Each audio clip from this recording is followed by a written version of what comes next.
and fell to the ground. In great agitation, the maidservant struck her breast with both hands and cried loudly in regretful words. Hearing her loud voice, the queen immediately came, and when she approached her son, she saw that he was suddenly dead. In great lamentation, her hair and dress in disarray, the queen fell to the ground, unconscious. O King Parikshit, hearing the loud crying, all the inhabitants of the palace came, both men and women.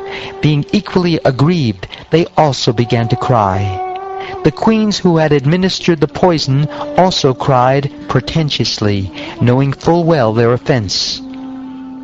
When King Chitraketu heard of his son's death from unknown causes, he became almost blind. Because of his great affection for his son, his lamentation grew like a blazing fire, and as he went to see the dead child, he kept slipping and falling on the ground. Surrounded by his ministers and other officers and the learned Brahmins present, the king approached and fell unconscious at the child's feet, his hair and dress scattered. When the king, breathing heavily, regained consciousness, his eyes were tearful, and he could not speak. When the queen saw her husband, King Chitraketu, merged in great lamentation, and saw the dead child, who was the only son in the family, she lamented in various ways. This increased the pain in the cores of the hearts of all the inhabitants of the palace, the ministers, and all the Brahmins. The garland of flowers decorating the queen's head fell, and her hair scattered. Falling tears melted the collyrium on her eyes and moistened her breasts, which were covered with kumkum powder. As she lamented the loss of her son, her loud crying resembled the sweet sound of a korari bird. She sobbed, "Alas, O Providence, O Creator, you are certainly inexperienced in creation. For during the lifetime of a father, you have caused the death of his son, thus acting in opposition to your creative laws. If you are determined to contradict these laws, you are certainly the enemy of living entities, and are never merciful.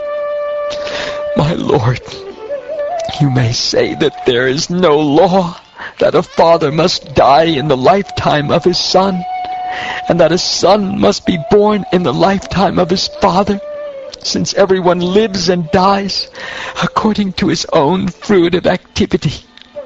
However, if fruitive activity is so strong that birth and death depend upon it, there is no need of a controller or God. Again, if you say that a controller is needed because the material energy does not have the power to act, one may answer that if the bonds of affection you have created are disturbed by fruitive action, no one will raise children with affection.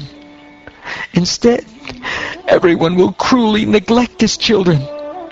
Since you have cut the bonds of affection that compel a parent to raise his child, you appear inexperienced and unintelligent. My dear son, I am helpless and very much aggrieved. You should not give up my company. Just look at your lamenting father. We are helpless because without a son we shall have to suffer the distress of going to the darkest hellish regions. You are the only hope by which we can get out of these dark regions. Therefore, I request you not to go any further with the merciless Yama. Oh, my dear son, you have slept a long time. Now please get up.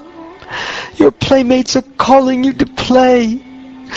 Since you must be very hungry, please get up and suck my breast and dissipate our lamentation. Oh, my dear son, I am certainly most unfortunate, for I can no longer see your mild smiling. You have closed your eyes forever.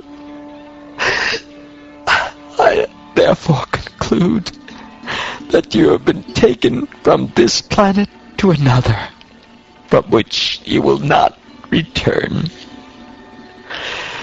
Oh, my dear son, I can no longer hear your pleasing voice.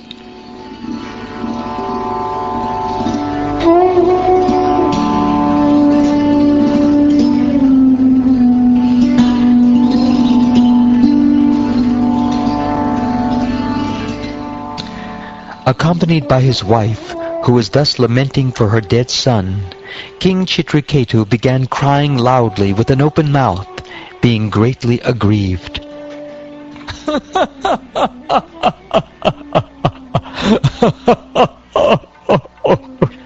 As the king and queen lamented, all their male and female followers joined them in crying.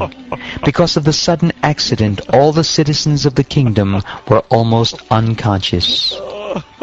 When the great sage Angida understood that the king was almost dead in an ocean of lamentation, he went there with Narada Rishi.